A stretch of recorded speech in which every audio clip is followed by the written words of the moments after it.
Hey YouTube, what is going on? It's me back again today, Tiger Gaming here, bringing you another car review. Somehow, I was like brain dead, I guess, for like the last couple of weeks that the Finance and Felony DLC was out, and I totally forgot to review the Fister 811 and Vapid FMJ here. So yeah, that was a massive fail on my part. I don't even know how I did that. Like, I bought these cars quite a while ago, and I was really pumped to make a review on them, but I never did. So yeah, I don't know what the heck happened to me there, so I apologize for that. But here she is, the Vapid FMJ. It's a pretty sweet looking car. Props to Rockstar for putting in a new interior. Like, that's pretty sweet. I don't know why they didn't do it on any other cars, but for the Vapid FMJ, they're just like, whatever, let's put in a new interior for this car because, you know what, this one's going to be a good one. But yeah, I really like the interior. It looks pretty sweet. I don't know why they haven't added this to other cars, but maybe hopefully in this new DLC coming out tomorrow, the Stunt DLC, I don't know what the correct proper name is for it, so I apologize for that. But yeah, hopefully they can put some new interiors in those cars, and please to God give them new engine exhaust notes, because hearing the same exhaust on 50 different cars in the game is getting kind of annoying. So yeah, that would be greatly appreciated. But yeah, unfortunately, you cannot open any part of the hood back here, so you can only see the engine through the window of the Vapid FMJ. So obviously I didn't put window tinting there because you guys know me and I love my cars to look nice and as to scale as possible, I guess you could say. But people do like to tint out their windows and stuff in real life, but I would probably think that most of them would want to see their engines. So yeah, I doubt a lot of people will be tinting out their engines. But yeah, as you can see, this car is a nice interior. It's quite good looking. Whoops. But yeah, looks pretty good. And yeah, it's got like a nice big GPS screen there. New steering wheel as well, looks like. Tiny little gauge cluster up there. But yeah, I really like it. It looks like a pretty high quality interior for Rockstar anyway. And this car, I really didn't like it when I first saw it and when I watched people's reviews of it, but it did really grow on me a lot, especially when I found out that it had a custom interior in it. I think that kind of sold it for me, and I love the rear lights. They look awesome. In the nighttime, like the whole actual light lights up. Like, I don't know if you can see there, but yeah, I thought that was awesome. And then the brake lights too look awesome. So I decided, you guys can already probably tell, I didn't change anything with the rear spoiler because I do really like the sleek look of just having it completely flat back there. And even if you put a tiny little lip, it takes away the brake light on the spoiler. So I didn't want to do that because I really like the brake light there also. It looks really nice at night. But yeah, we got the nice, I think we have a pearlescent race yellow or something like that on this with the base color of yellow. So yeah, they complement each other really nicely.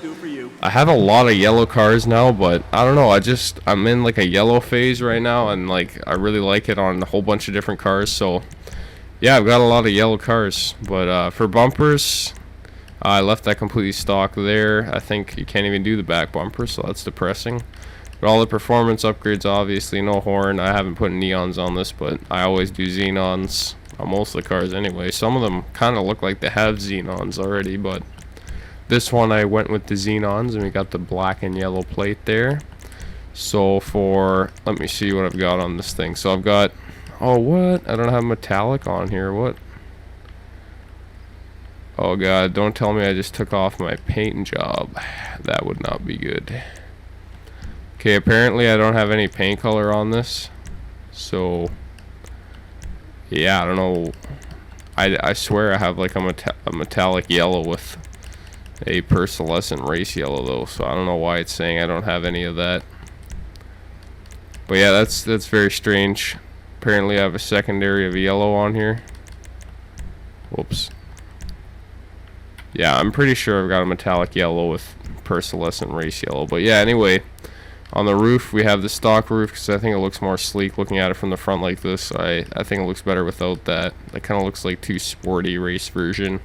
And obviously not this, because you can't even see the engine at all that way, and that is a no-go for me, that's for sure. And I already told you guys no spoiler, because as you see, you lose the tail light there, so that sucks. And these just look like, I don't know, I think they look like garbage in my opinion, so I definitely did not put that on the car. And then we drop this thing to the ground, even though it already is like riding on the ground. It's insane how low this thing is. And transmission, turbo, and for the wheels we went with, what did we even go with? We went with Cheetah RRs, not the carbon ones, because I think the regular ones actually look better now. Even though you can put like the kind of accent stripe along the carbon RRs, but whatever, I don't care. And no tint, so you can see that engine to its full glory. And yeah, that's pretty much it for the customization. You can't do anything to the exhaust, but thank God the stock exhaust looks pretty good. So would like some custom exhaust though, maybe to just up the ante in terms of exhaust noise. But yeah, we'll turn up the volume here and rev it up a bit for you guys so you can hear it. If you don't have this car yet, would recommend buying it.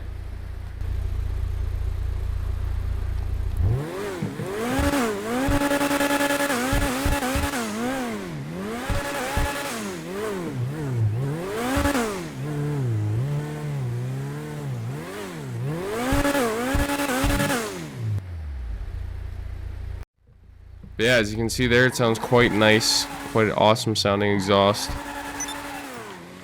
And yeah, I don't know how I haven't done a full review of this car yet, so this is also a full review video. But I don't think I haven't even upgraded my what's its face, the Reaper yet, so I think I might actually sell that thing for some of the new DLC cars that are coming out in the Stunts DLC tomorrow. So maybe I can afford some of those, because I've been slacking and I haven't been farming the Pacific Standard heist recently, so I'm short on moolah big time. So yeah. Well, what the? Is it a BF Surfer? There's a BF Surfer on the highway? What? Since when? Okay, well guys, apparently the Vapid FMJ spawns BF Surfers. That's crazy. I've never seen a BF Surfer on the highway ever. So yeah, that is pretty insane. That's another reason to buy this car. That's never happened to me before in like all my years of playing GTA 5.